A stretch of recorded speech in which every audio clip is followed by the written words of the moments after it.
dua cara secara umum dalam Al-Quran yang memberikan jalan kepada kita untuk cepat mendapatkan rezeki. Jalan pertama secara cepat, dimudahkan semua aksesnya, dimudahkan urusannya. Wa yarzuqhu min haitsu la yahtasib. Bahkan urusan rezeki pun kata Allah dikirimkan dari sisi yang tidak dia duga. Ini rumus untuk orang tua. Kalau ingin dimudahkan rezekinya di keluarga, untuk orang tua, bapaknya, ibunya, kakeknya, neneknya, bahkan saudaranya, maka siapapun tanpa kecuali, tidak peduli besar, kecil, laki-laki, perempuan, tua, muda, siapapun dia, bagaimanapun status sosialnya, kata Allah, ada masalah apa? Allah mudahkan. Bahkan ada orang yang sebelum menjalani kegiatan, Allah mudahkan sehingga seakan-akan tidak ada masalah. Hadirin sekalian, di antara yang paling banyak didambakan dalam kehidupan dan juga dapat menjadi potensi perdebatan, pertikaian, perselisihan, dan bahkan datangnya serta hadirnya konflik adalah hal terkait dengan rezeki. Setiap orang sangat berharap menginginkan rezeki yang mudah.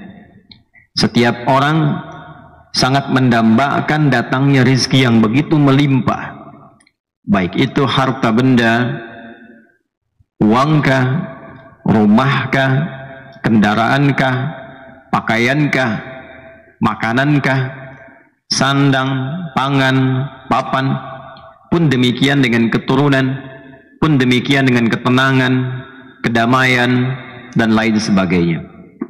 Demi itu kita bekerja, bahkan ada yang mengatakan kerja begitu keras. Demi itu kadang sebagian orang berselisih, ada yang saling menyingkirkan, menyungkurkan, menjatuhkan hanya untuk mendapatkan apa yang didambakan. Untuk itulah kemudian Allah Subhanahu wa ta'ala memberikan informasi yang tegas kepada setiap hambanya untuk diketahui, bahkan sebelum rezeki itu dicari. Dan Allah berikan pelajaran besar bahkan sejak kita dalam kandungan ibunda kita, tanpa mencari, tanpa berselisih, tanpa protes, tanpa bekerja keras, Allah Subhanahu wa ta'ala menganugerahkan rizki bahkan dari sisi yang tidak diduga. Tidak sulit kita mendapatkannya dan juga tidak sukar kita mengeluarkannya, baik masuknya, baik bahkan keluarnya. Innallaha huwar razzaqu dzul quwwatil matin. Demikian tegas Allah Subhanahu wa ta'ala saat akan menutup surah Ad-Dariyat itu, tepatnya di ayat ke-58. Innallaha, sungguh Allah itu menegaskan, war razzaqu, dialah yang maha mengatur memberikan rizki, dzul quwwatil matin, memiliki kekuatan yang nyata untuk mendatangkan, mengalirkan, mengatur dan memberikan ruang-ruang terbaik untuk hambanya. Walladzi qaddara fahada, menentukan rizki bagi setiap hambanya, berapa jumlahnya, apa yang kira-kira bermanfaat selama hidupnya sampai pulang, dan berikan petunjuk untuk mendapatkannya sehingga nyaman dengan itu sampai kembali kepada Allah Subhanahu wa ta'ala. Allah yang menjelaskan, ini yang baik untukmu, ini yang buruk untukmu. Makan ini supaya engkau sehat dan baik, jangan dimakan yang ini karena itu ujian bagimu. Ada sesuatu yang tidak baik untuk hidupmu, ada yang kurang sehat untuk kesehatanmu, ada yang tidak sehat untuk imanmu, ada yang tidak sehat bahkan untuk akalmu. Ini jangan diminum, bila engkau minum ini akalmu rusak. Ini jangan dimakan, bila engkau makan ini badanmu sakit. Ini jangan dikonsumsi, bila engkau konsumsi imanmu yang goyah. Ada yang dilarang demi kemaslahatan kita, ada yang diperintahkan untuk dikonsumsi demi kebaikan kita. Hadirin, itulah yang dimaksud dengan rizki. Sejak saat kita dalam kandungan, Allah memerintahkan malaikat untuk mencatat itu semua. Didokumentasikan oleh Al-Imam Al-Bukhari di dalam kitab sahihnya nomor hadis 3208, tersambung melalui sahabat Abdullah bin Mas'ud radhiyallahu taala anhu dari Nabi sallallahu alaihi wasallam. Bahkan beliau mengatakan, atau kama qala min ar-rawi, haddatsana qala an Abi Abdurrahman Abdullah bin Mas'ud radhiyallahu taala anhu anin Nabi sallallahu alaihi wasallam wa huwa shadiqul masduq. Dari Abu Abdurrahman Abdullah bin Mas'ud radhiyallahu taala anhu, Hadis ini tersambung kepada Nabi SAW, sedangkan beliau as-sadiqul masduq. Jika ada di dalam sanad hadis keterangan as-sadiqul masduq, ini menunjukkan bahwa hadis ini akan berisi informasi yang gaib, informasi yang tidak banyak orang mengetahuinya melalui jalur standar. Karena itu yang pertama harus ditanamkan pada jiwa kita adalah keyakinan tanpa ragu. Ditegaskanlah sifat Nabi yang pertama as-sadiq, orangnya selalu benar, tidak pernah berdusta. Karena sifatnya selalu benar, dibenarkan bahkan oleh lawannya, maka bagi insan yang beriman tidak ada celah untuk meragukannya. Al-masduq, sifat dibenarkan. Ada orang benar, tapi belum tentu orang membenarkannya. Nabi punya dua sifat yang bersamaan. Orangnya benar, dibenarkan bahkan oleh lawannya sekalipun. Musuhnya anti kepada Nabi bukan menolak kebenaran yang Nabi bawa, tapi sejarah membuktikan karena khawatir hilang gengsinya, khawatir hilang prestisenya, khawatir hilang popularitasnya. Itu yang menjadikan mereka menolak Nabi, bukan karena mereka anti dengan kebenaran yang dibawa Nabi. Itulah as-sadiqul masduq. Jadi jika lawannya saja membenarkan Nabi, maka kita sebagai umatnya mutlak meyakini kebenaran yang dibawa Nabi tanpa ragu sedikit pun. Apa yang disampaikan oleh Nabi SAW, qala au kama qala inna ahadakum yujma'u fi batni ummihi 40 yawman nutfah. Inna ahadakum, setiap kalian, kata Nabi SAW, secara umumnya yujma'u khalquhu, saat mulai proses tercipta, dicipta oleh Allah Subhanahu wa taala, 40 yauman fi batni ummih, 40 hari pertama di dalam perut ibundanya nutfah, berbentuk campuran antara spermatozoa dengan ovum, berproses. Thumma yakunu 'alaqatan mithla dzalik, kemudian 40 hari yang kedua berbentuk zigot yang telah menempel di dinding rahim. Thumma yakunu mudghah mithla dzalik, kemudian 40 hari yang ketiga berbentuk daging keratan, mudghah, mulai ada bentuknya. 40 hari ketiga artinya 4 bulan, 120 hari. Dalam 4 bulan ini, thumma yursalu ilaihi al-malak aw kama qala fayanfukhu fihi ar-ruh wa yu'maru bi katbi 40 aw bi 4 kalimatin fi riwayatin ukhra. Maka diperintahkan malaikat untuk meniupkan roh. Usia 4 bulan kandungan sudah ada roh ditiupkan oleh malaikat atas perintah Allah. Setelah ditiupkan itu, diperintahkan malaikat ini oleh Allah untuk menetapkan 4 hal. Yang pertama, bikatbi amalihi, mencatat, menetapkan amal. Apa yang kita kerjakan catat, apa yang kita kerjakan catat. Diberikan petunjuk untuk mengerjakan segala kehidupan kita. Kalau mengerjakan yang baik, ini hasilnya. Kalau mengerjakan yang buruk, ini konsekuensinya. Itulah sebabnya kita diberi petunjuk oleh Allah lewat Al-Quran. Kalau berkata baik, ini konsekuensinya. Kalau berkata-kata kotor, ini akibatnya. Kalau ada orang berbagi kebaikan, ini akibatnya. Pahala dunianya seperti ini, di akhiratnya mendapatkan ini. Kalau mencuri, korupsi, menyogok, ini akibatnya. Di dunia mendapatkan celaan, mendapatkan bulian, di akhirat kalau tidak tobat mendapatkan siksa yang telah menanti. Demikian diterangkan tentang amal. Kemudian yang kedua, ini yang paling menarik, wa rizqahu, uktub amaluhu wa rizqah, bikatsbi rizqihi, bikatsbi amalihi wa rizqih.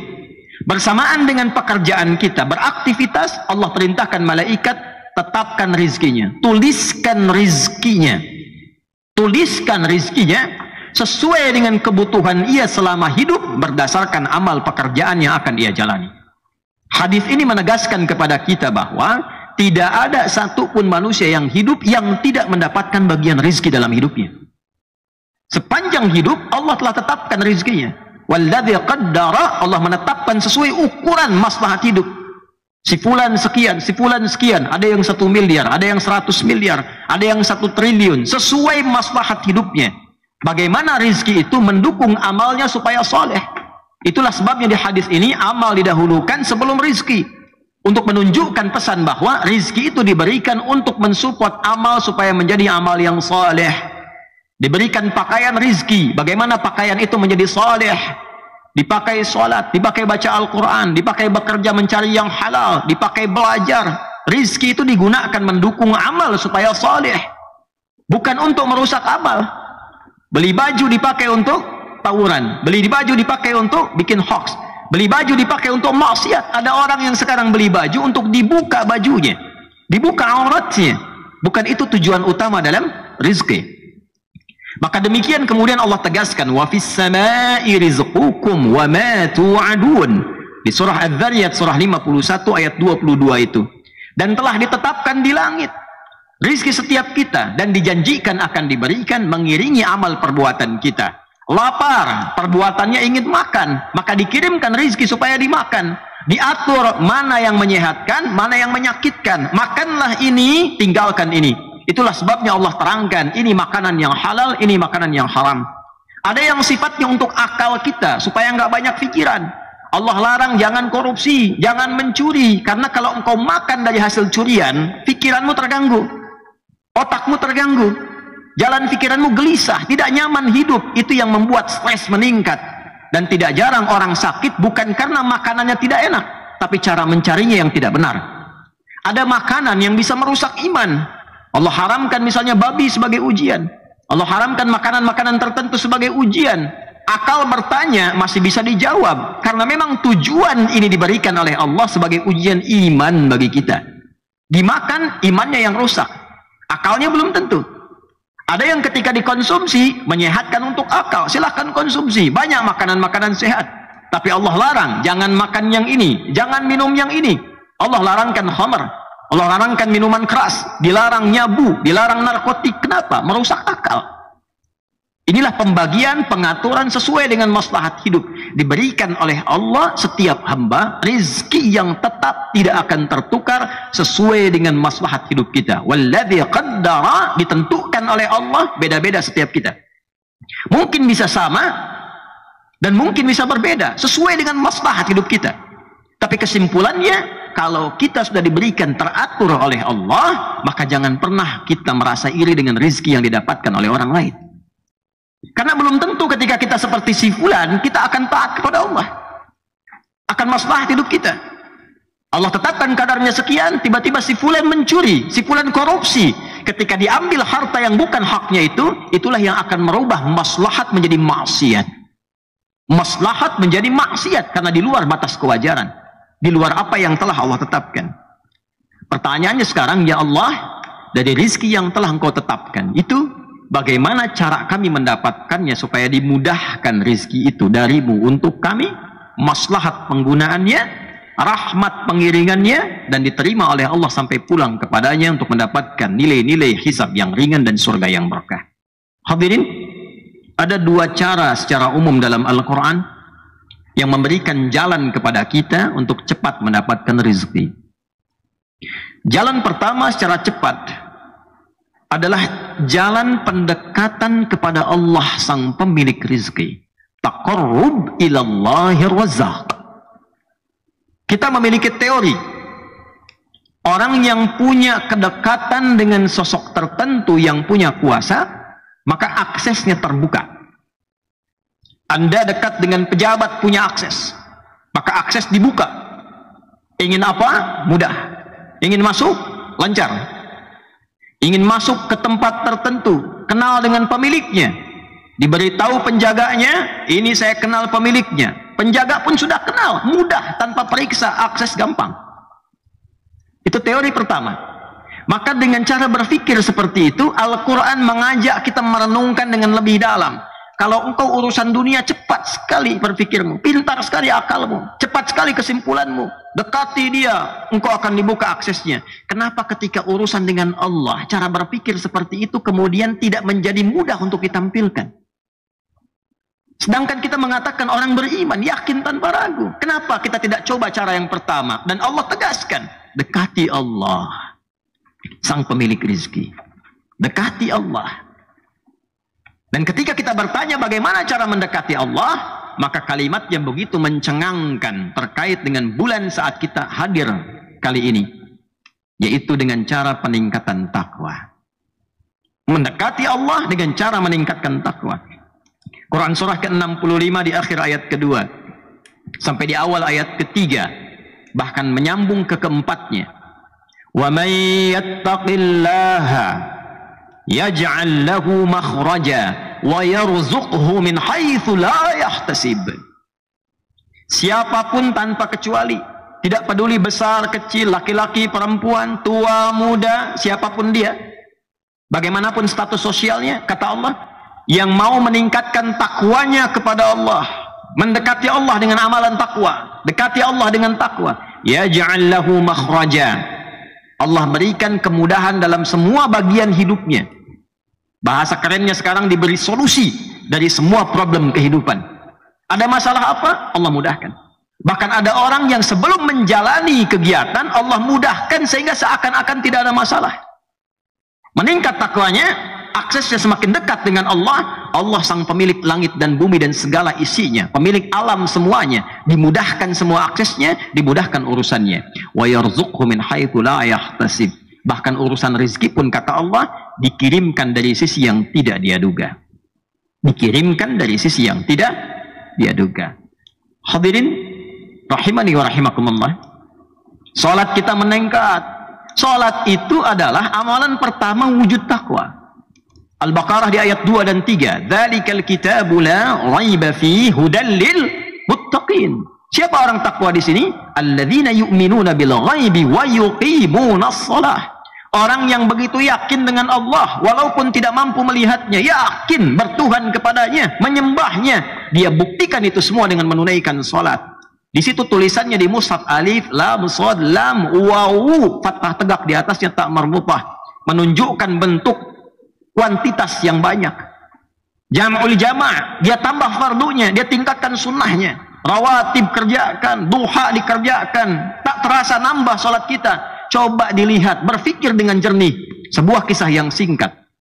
Al-Quran itu begitu indah. Diberikan penjelasannya, diberitahu jalannya, diberitahu contohnya. Dan kalau dilihat dalam biografi, ketemu orangnya. Nyata betul. Maryam alaihissalam. Quran surah 3 Ali Imran di ayat ke-37. Maryam ini disiapkan oleh orang tuanya khusus untuk mendekati Allah. Ini rumus untuk orang tua. Kalau ingin dimudahkan rezekinya di keluarga, untuk orang tua, bapaknya, ibunya, kakeknya, neneknya, bahkan saudaranya, maka siapkan satu di antara anaknya supaya dekat dengan Allah. Jadikan ahli salat, jadikan ahli Quran. Ada ayat yang tegas menyampaikan, nahnu narzuquhum wa iyyakum. Ada rizki yang aku titipkan lewat anak untuk kedua orang tuanya. Apa investasinya? Dekatkan anak dengan Allah.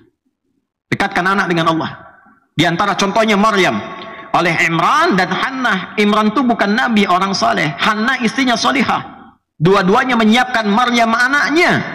Bukan rasul, bukan nabi. Perempuan solihah, terhormat. Disiapkan tempat ibadahnya. Dibikinkan mihrab. Tidak boleh ada yang ganggu. Imran meninggal sebelum anaknya tumbuh. Begitu lahir, meninggal dunia.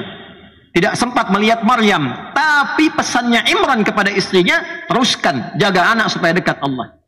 Dirawat oleh pamannya Zakaria. Pamannya yang mengirimkan makanannya, pakaiannya. Tapi menariknya, ketika orang tua benar-benar menautkan ikhtiarnya kepada Allah dengan benar, maka dijawab oleh Allah. Fataqabbalaha rabbuha biqabulin hasanin wa ambataha nabatan hasanan wa kaffalaha Zakaria.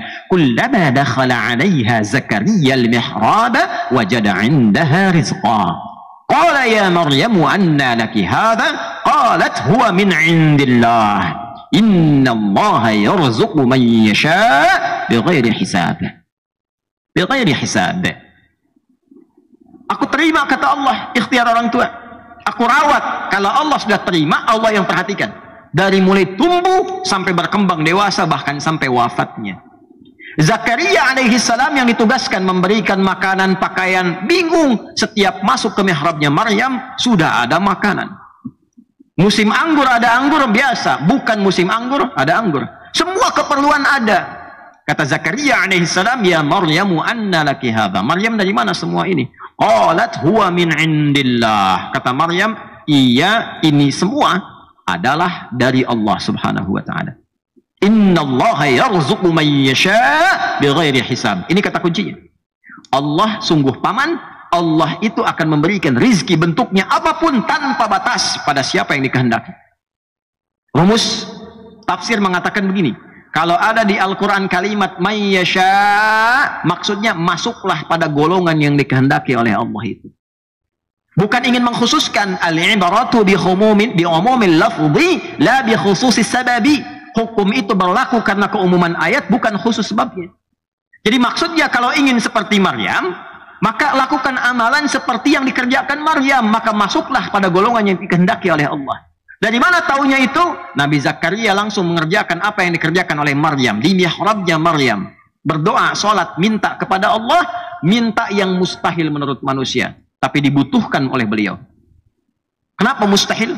Karena istri beliau divonis oleh medis, mohon maaf, monopus dan mandul, tidak mungkin punya keturunan. Maka minta di situ kepada Allah dan dikabulkan seketika. Hunalika da'a Zakaria rabbah qala rabbi habli min ladunka dzurriyyatan thayyibah innaka sami'ud du'a fanadathul malaikatu wa huwa qa'imun yusalli fil mihrab annallaha yubashshiruka bi Yahya. Jadi kalau dengan Allah dekat, keturunan itu dijaga mudah, rezeki dijaga mudah, makan itu dapat nyaman, sehat, tenang. Terakhir kunci untuk mendapatkan ini, jangan tarik ibadah kepada dunia. Karena tujuan mendekati Allah itu bukan untuk rizkinya, tapi untuk Allahnya. Menunjukkan ketaatan kita kepada Allahnya, bukan karena rizkinya. Awas, jangan salah. Jadi kalau kita mendekat kepada Allah, tujuannya untuk mendapatkan rizkinya, yang dapat cuma rizkinya. Ridha dan cinta Allahnya nggak dapat. Jadi Maryam itu disiapkan mihrab untuk mendekat kepada Allahnya. Rizki itu cuma bonus saja. Cuma jalan singkatnya mendekat kepada Allah. Tujuan mendekat kepada Allah itu taqarrubnya adalah jangan tarik kepada aspek rizkinya, tapi tarik kepada taqarrub untuk mendekati Allah, meraih cinta dan ridhanya. Itu yang menjadikan kita dijaga tanpa batas rizkinya oleh Allah Subhanahu wa ta'ala. Karena sering ditemukan kekinian orang ibadah ditarik ke dunianya. Tahajud supaya lulus ujian, puasa supaya pekerjaan diterima, supaya gaji naik. Gampang bagi Allah mewujudkan itu. Ya, tarik ke akhirat, tarik ke ibadah, rezeki akan mudah diberikan. Jalan pertama. Sebagai penutup khutbah singkat ini, jalan kedua adalah jalan yang ditempuh oleh umumnya manusia. Standar. Yaitu bekerja. Ingin kaya? Kerja. Ingin melimpah rezeki? Kerja. Apa dalilnya? Ya ayyuhan nasu kulu mimma fil ardi halalan thayyibah. Quran surah kedua ayat 168. Hai semua manusia, kalau ingin makan, kalau terpenuhi kebutuhan, ingin diwujudkan, kerja. Silahkan cari makan, kerja. Minimal untuk makan. Jelajahi, jangan putus asa. Tidak ada di Tapos, cari tempat lain. Sukacai tidak ada, cari ke Cadasari. Cadasari tidak ada, cari ke Menes. Menes tidak ada, cari Labuan. Labuan tidak ada, ke Anyer. Anyer tidak ada, Cilegon. Cilegon tidak ada, ke Serang. Serang tidak ada, Tangerang. Sebanten tidak ada, cari ke Jakarta. Jakarta tidak ada, cari ke Sumatera. Apa tidak ada tapak bumi ini yang bisa kita dapatkan untuk mendapatkan bagian untuk makan kita? Kata Allah, kita diciptakan, diberi kemampuan untuk itu. Asal tidak malas, bisa makan. Tidak harus mencuri. Kenapa harus mencuri? Kenapa harus berjudi? Kalau mau bekerja, Allah berikan. Itu poinnya, kerja. Bagaimana bagi orang beriman? Orang beriman lebih dimudahkan lagi kalau dia bekerja dengan imannya. Al-Baqarah ayat 172 sekaligus menutup khutbah ini. Ya ayyuhalladzina amanu kulu min thayyibati ma razaqnakum. Hei orang-orang yang telah punya iman, carilah kerja itu dengan imanmu. Maka akan dikirimkan kepadamu oleh Allah yang Maha Agung rizki yang baik-baik. Cari kerja pakai iman. Cari kerja pakai iman itu jangan cari hal-hal yang Allah larang. Jangan cari kerja di tempat maksiat. Jangan cari kerja di tempat orang-orang yang menjauhkan kita dari Allah. Kerjanya benar, tapi cara kerjanya tidak benar. Kerja meninggalkan Jumat, kerja meninggalkan sholat. Maka coba dilihat di ayat Jumat di ujungnya. Wallahu khairur raziqin. Ada orang tega meninggalkan Jumat itu karena alasan ingin dapat pekerjaan. Ingin jaga toko. Ingin jaga pekerjaan tertentu. Wataraku kaqaima. Di era Nabi ada orang dagang ditinggalkan nabinya sedang berkhutbah. Qul ma 'indallahi khairum minal lahwi wa minat tijarah. Katakan Muhammad pada mereka, Jumatan itu lebih bagus, sholat itu lebih bagus, zikir kepada Allah lebih bagus dibandingkan dengan pekerjaan yang sia-sia atau mencari keuntungan lewat dagang, lewat pekerjaan yang tidak engkau sadari menjerumuskan engkau pada keburukan. Wallahu khairur raziqin. Bukankah engkau sadar Allah yang punya rizki dan Allah yang terbaik dalam memberikan rizki? Anda tahu rizki punya Allah, Allah yang kasih, tapi Anda melakukan pekerjaan yang tidak disukai oleh Allah. Bagaimana itu bisa berkah dalam kehidupan? Maka silahkan cari rizki dengan iman, bekerja secara standar, maka Allah berikan kepada kita. Kalau ingin akses cepat, dekati Allah lewat amal saleh, tingkatkan amal ibadah kita, tapi jangan tarik urusan akhirat ke dunia. Alasan yang paling gampang adalah cari cinta dan ridha Allah, maka dunia bahkan langit dan bumi dibuka keberkahannya untuk kita. Demikian disampaikan di Quran surah ke-7 Al-A'raf ayat 96. Walau anna ahlal qura amanu wattaqau lafatahna alaihim barakatim minas samai wal ard. Kalau satu komplek, satu kampung, satu desa, bahkan satu negara, satu negeri mau meningkatkan iman dan takwanya kepada Allah, akan dibuka akses langit dan bumi untuk melimpahkan keberkahan selama ia hidup sampai kembali kepada Allah Subhanahu wa taala. Barakallahu li wa lakum fil Qur'anil azim wa nafa'ani wa iyyakum bima fihi minal ayati wa dzikril hakim wa taqabbala minni wa minkum tilawatahu innahu huwas samiul alim. Ud'ullaha yastajib lakum jami'an. Alhamdulillahi rabbil alamin. والصلاة والسلام على رسول الله الكريم الأمين سيدنا محمد وعلى آله وصحبه أجمعين. أما بعد، فيا عباد الله أوصي نفسي وإياكم بتقوى الله فقد فاز المتقون فلا تموتن إلا وأنتم مسلمون. وقال تعالى يا أيها الذين آمنوا اتقوا الله حق تقاته ولا تموتن إلا وأنتم مسلمون. عباد الله عباد الله عباد الله، لقد مدح ربنا رسول الله صلى الله عليه وسلم وأثنى ذلك على ملائكته فأمرنا بالصلاة على النبي صلى الله عليه وسلم كما صلى الله وملائكته فقال إن الله وملائكته يصلون على النبي يا أيها الذين آمنوا صلوا عليه وسلموا تسليما. اللهم صل وسلم وبارك على حبيبك الكريم رسولك المصطفى الأمين سيدنا محمد وعلى آله وصحبه أجمعين. اللهم تقبل منا إنك أنت السميع العليم وتب علينا إنك أنت التواب الرحيم. اللهم يا الرزاق إنا نسألك خير رزقك يا أرحم الراحمين يا أرحم الراحمين، بطاعتك يا رب العالمين ولرحمتك يا أرحم الراحمين ولحبك ورضاك يا أكرم الأكرمين. اللهم لا تدع لنا في مقامنا هذا ذنبا إلا غفرته ولا هما إلا فرجته ولا دينا إلا قضيته ولا مريضا إلا شفيته ولا حاجة من حوائج الدنيا والآخرة فيها لك رضا وفيها لنا الصلاح إلا قضيتها يا أرحم الراحمين. اللهم يا خير الناصرين، اللهم انصر إخوتنا في فلسطين، اللهم زد قوة المجاهدين في فلسطين، اللهم اجعل أحياءهم مجاهدين في سبيلك واجعل موتاهم شهداء واصبر أهاليهم وألحقنا معهم في رحمتك يا أرحم الراحمين. اللهم حفظ المسجد الأقصى وارزقنا نعمة الصلاة في مسجد الأقصى قبل مماتنا يا رب العالمين. اللهم احفظ هذه البلاد المحبوبة أندونيسية واجعلها بلدة طيبة وأنت ترضاها، واحفظ يا الله رئيسها، واحفظ يا الله أمراءها، واحفظ يا الله علماءها، ألف يا الله شعبها، جنبنا من التفرقة يا رب العالمين. اللهم اكفنا بحلالك عن حرمك واغننا بطاعتك عن معصيتك وبفضلك عن من سواك. ربنا آتنا في الدنيا حسنة وفي الآخرة حسنة وقنا عذاب النار. وصلى الله على سيدنا محمد وعلى آله وصحبه أجمعين، وآخر دعوانا أن الحمد لله رب العالمين.